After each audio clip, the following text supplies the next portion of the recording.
Hello everyone, my name is Simone Connolly and I will be presenting to you an activity, a makerspace activity that you can use with a great read aloud book.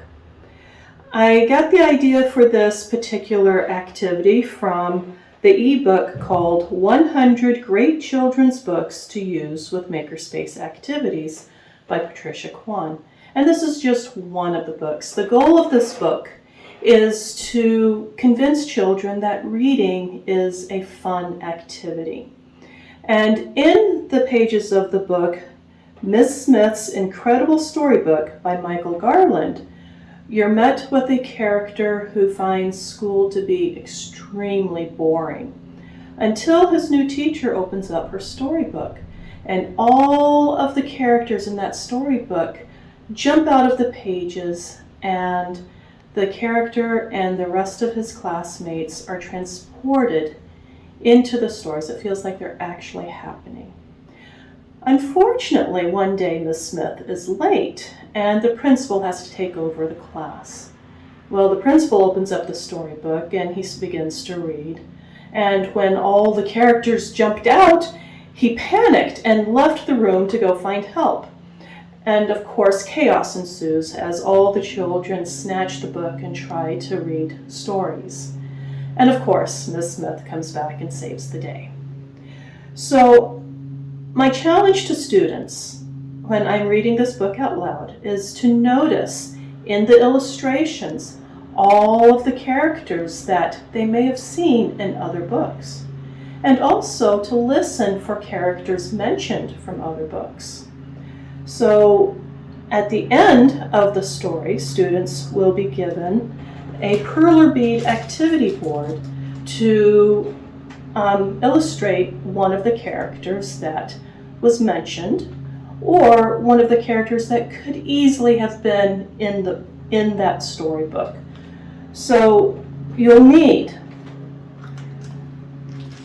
a pattern page. You can find lots of patterns for free online. Just Google free Perler bead patterns. I bought a pattern bead kit since I didn't have this at home. I have no children. And I bought a princess kit. Well, none of these particular princesses were mentioned in the book. Princesses and knights in shining armor in general were mentioned, so any of these would be acceptable. Online I found pirate patterns, which pirates was one of the very first characters mentioned. I've also found on the same website that I found the pirates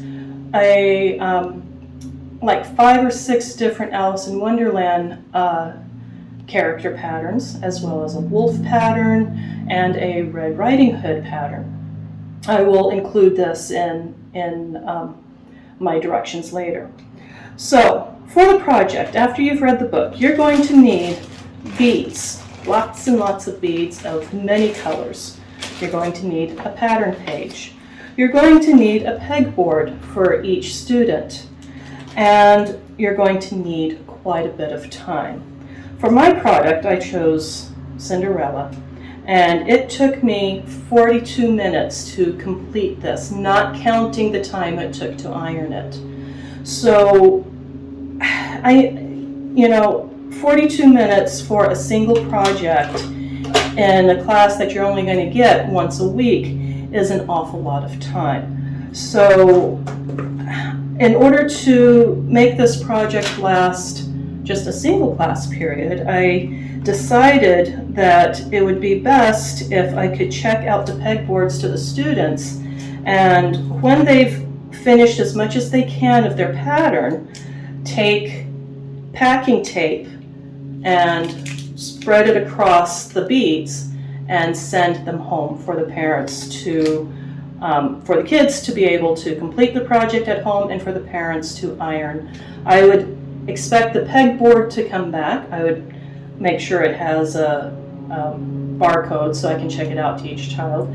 And when they return, that they can return with their product so that they can share with their classmates why they chose that character, and why that character might be important to them or why that character belongs in Miss Smith's incredible storybook.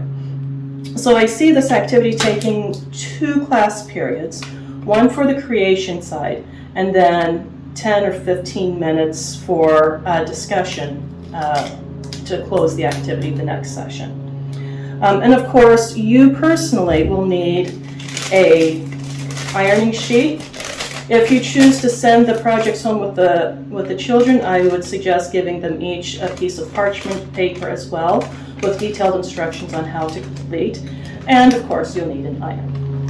If parents are unable or unwilling to iron the projects, you can always send home extra tape with the kiddos to be able to tape their design down and bring it back for you to iron.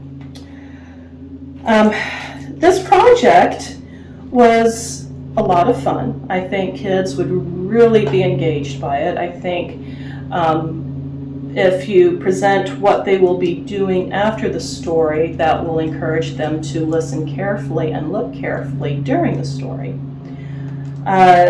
Other than the time commitment, I see for young children, this would be good for elementary. It would also be great for a middle school activity, with the added challenge of having students create their own patterns. Again, that would be something that would take minimum of 2 class periods.